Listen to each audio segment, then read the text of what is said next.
साठी आपल्यासोबत मान्यवर आहेत. आपल्यासोबत असतील काँग्रेसच्या नेत्या आणि प्रवक्त्या हेमलता पाटील, याशिवाय सुबोध मोहिते पाटील, राष्ट्रवादी काँग्रेस. सुबोध मोहितेजी, सगळा विषय तुमच्या समोर आहे, तुमची प्रतिक्रिया. नाही, याच्यामध्ये मी थोडक्यात जे फेल्युअर आहे त्याला एकदम शॉर्ट मध्ये करतो. 5+1 पॉइंट्स. पहिला पॉइंट आहे की over confidence is more dangerous. तो कसा झाला, काय झाला, काँग्रेसच्या प्रवक्त्याने सांगितलं. दूसरा पॉइंट आहे की कोण बनेगा मुख्यमंत्री, याची डिटेलमध्ये जात नाही. पटोले होणार, थोरात होणार, उद्धव ठाकरे होणार, वगैरे वगैरे, यू नो. तीसरा पॉइंट आहे की miscoordination in seat sharing, याच्यावर डिस्कशन झालेलं आहे. चौथा पॉइंट आहे fail to set a false narrative, याच्यावर डिस्कशन झालेलं आहे की जो नॅरेटिव्ह फॉल्स होता तो सेट करण्यामध्ये पहिल्या निवडणुकीमध्ये जे यश आलं ते दुसऱ्या निवडणुकीमध्ये आलं नाही. चौथा पॉइंट आहे ज्या मॅडमनी सांगितलं की संजय राऊत यांचा भोंगा. हे 5 पॉइंट फेल्युअर आहे. याच्या व्यतिरिक्त हे इम्पॉर्टंट आहेच, पण बघा मी सगळ्यात एक व्हॅलिड पॉइंट आपल्याला सांगतो की काँग्रेस किंवा अलायची जी पार्टी आहे यांचं सगळ्यात मोठं फेल्युअर, हे तर जनरल मुद्दे झाले साहेब, सगळ्यात मोठा मुद्दा हा आहे की यांनी निगेटिव्ह पॉलिटिक्स केलं. बरं, आता शिवसेनेचे आपले जे साहेब होते ते सांगत होते की व्हीव्ही पॅड आपण चेक करा. ठीक आहे, आता तुम्ही ट्रेंड बघा. मी आता एका पार्टीला ब्लेम नाही करत, की हे काय करतात की इन्स्टिट्यूशन्सला ब्लेम करतात.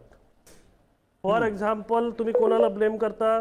सुप्रीम कोर्टाचं डिसिजन तुमच्या बाजूने जर नाही आलं तर सुप्रीम कोर्टाला तुम्ही क्रिटिसाइज करता, डिस्क्रेडिटेबल करता. बरं, इलेक्शन कमिशनला तुम्ही क्वेश्चन मार्क करता.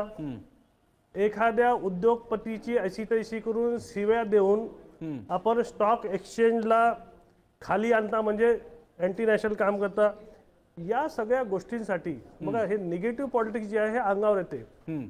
आपल्या इंडियाची जी जनता आहे ती people of India is very sentimental and emotional. बरं, आता मला सांगा की एखाद्या उद्योगपतीला शिव्या दिल्यावर स्टॉक एक्सचेंजचा जर शेअर कमी आला तर हा लॉस कोणाचा आहे? पण मग ऐका ना मोहिते पाटीलजी, आपण ज्या राष्ट्रवादीत आहात त्या राष्ट्रवादी जेव्हा एकीकृत राष्ट्रवादी होती आणि तिने अतिशय महत्वाकांक्षी लवासा प्रोजेक्ट आणला होता, लालचंद हिराचंद यांची ही कंपनी हिंदुस्तान कन्स्ट्रक्शन त्याची प्रमुख प्रवर्तक होती आणि जी मोठी कन्स्ट्रक्शन मधलं नाव आहे, त्याला जेव्हा भाजपचे लोक तुमच्या भाषेमध्ये आज जे म्हणतात की तुम्ही एखाद्या उद्योगपतीला ब्लेम लावता वगैरे, तेच करत होती. मग ती चूक करत होती असं आपण आता म्हणाल? नाही, मी तुम्हाला पुढचं नाही, तुम्ही ते म्हणाल की नाही? ऐका, आता माझा तुमचा स्पेसिफिक प्रश्न आहे. तुम्ही म्हणताय ते मला मान्य आहे. अदानींना कॉर्नर करणं म्हणजे देशाच्या औद्योगिक क्षेत्राला धक्का देणं असेल, त्याच्याने शेअर बाजारावर परिणाम होतो. तर लवासा सारखा देशातलं एकमेव आणि पहिलं कृत्रिम हिल स्टेशन बनत असताना त्याला भाजप टीका करत होती, हे तुमच्या दृष्टीने तुम्हीच दिलेल्या व्याख्येनुसार चुकीचं ठरतं का? बघा, आता मी पुन्हा याच गोष्टीला पुन्हा कन्क्लूड करतो की क्रिटिसिझम करणे आणि नॅरेटिव्ह क्रिएट करणे हा एक गोष्ट झाली. माझं असं म्हणणं आहे की तुम्ही सुप्रीम कोर्टाला किंवा लवासाला किंवा सेबीला किंवा इलेक्शन कमिशनला जेव्हा चॅलेंज करता किंवा डिस्क्रेडिटेबल करता, बरं, त्यासाठी तुम्हाला कोर्ट आहे ना, तुम्ही केस करा. अच्छा, आहे की नाही? आता जसं लवासाचा तुम्ही प्रश्न केला, लोक कोर्टात गेले ना. What is wrong in there? तर तुम्ही instead of going to the court, ठीक आहे.